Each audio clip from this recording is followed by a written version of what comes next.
Okay, everybody. So what I did was did some reinforcement and added some steel to the sides as I did to the rear. You all remember that, right? So that was just some reinforcement. So when I clamp this down with a lot of force, then it won't allow the walls to, buckle. So some really good reinforcement. I did it inside and out on both sides. I didn't need to do this side, but I did it anyway. Anyways, check me out. Got this brake mount that I'm trying to get dialed in correctly so that I can dial this in.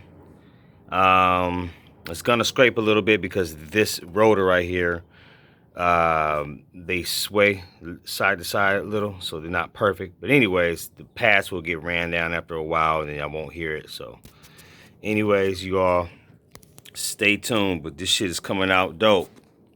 I know I got a mess back here, but when you really working on some shit, that's how shit gets. So anyways, deuces.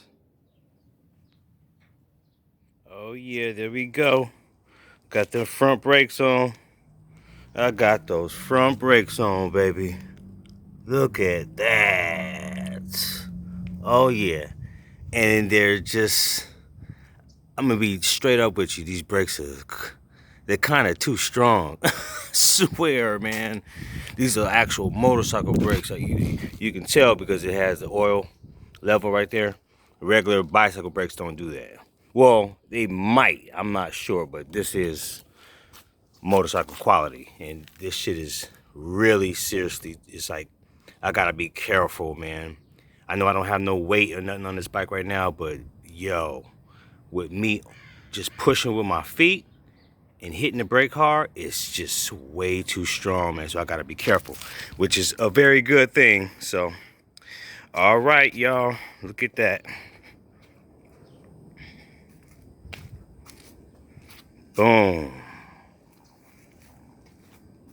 Shit is coming together.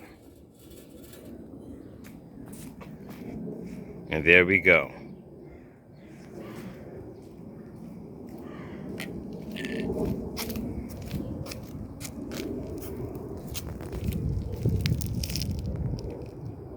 Deuces.